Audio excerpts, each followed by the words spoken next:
New job, first day. The anticipation was electric and I could feel the energy buzzing through me as I approached the entrance. I had my lucky socks, bright, colorful, and full of hope. They were my secret weapon. I even winked at myself in the mirror.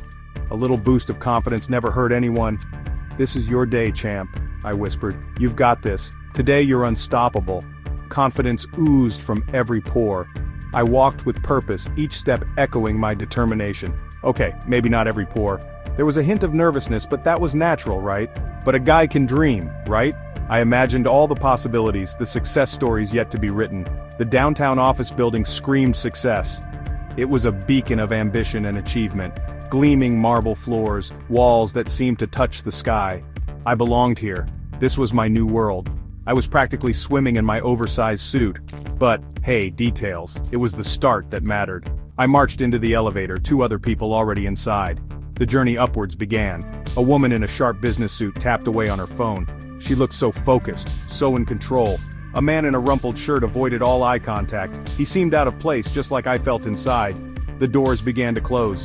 This was it. No turning back now. My grand entrance into the corporate world. A new chapter, a fresh start. Here we go. The elevator lurched upward, making a faint creaking sound as it ascended. I swayed a little, grabbing onto the handrail for support, feeling the slight tremor of the elevator beneath my feet. The woman on her phone didn't even blink, her fingers dancing across the screen with practiced ease. The man in the rumpled shirt sighed heavily, his shoulders slumping as if the weight of the world rested on them. The air felt thick, anticipation hanging heavy. It was as if everyone was holding their breath, waiting for something to happen, or maybe it was just the perfume the woman was wearing, a scent so strong it seemed to cling to the walls.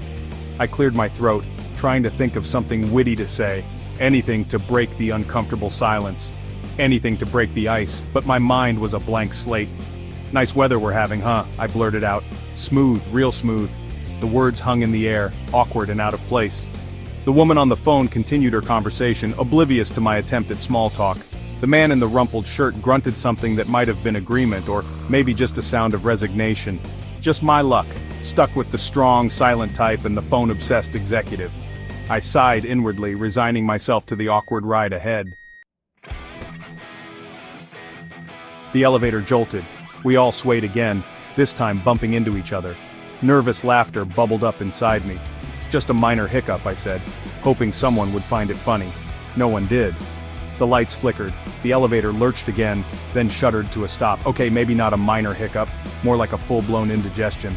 And then it hit me. A low, rumbling growl.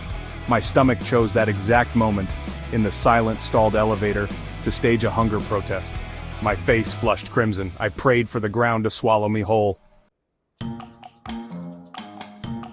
The woman on the phone finally looked up, an amused smile playing on her lips. She seemed to be enjoying the situation, despite the inconvenience. Her eyes sparkled with a mix of curiosity and amusement as she scanned the faces around her. "Someone's hungry," she said, her voice surprisingly normal. It was as if she was trying to lighten the mood, to make the best out of a frustrating situation. Her comment broke the ice and we all started to relax a bit. The man in the rumpled shirt chuckled. His laughter was infectious and soon, a few others joined in. It was amazing how a simple comment could change the atmosphere so quickly. "You and me both, sister," he replied, his tone light and friendly. It felt like we were all in this together, sharing a moment of camaraderie in the most unexpected place. And then, I started to laugh. We all did. The laughter spread through the elevator like wildfire, turning our predicament into a shared joke. The tension broke, replaced by a shared moment of absurdity. It was as if we had all decided collectively to make the best of a bad situation. We were stuck, hungry, and completely at the mercy of a faulty elevator. Yet, in that moment, it didn't seem to matter as much. We had found a way to connect, to share a laugh despite our circumstances. The lights flickered again, and the elevator lurched back into motion. A collective sigh of relief filled the small space, but the smiles remained.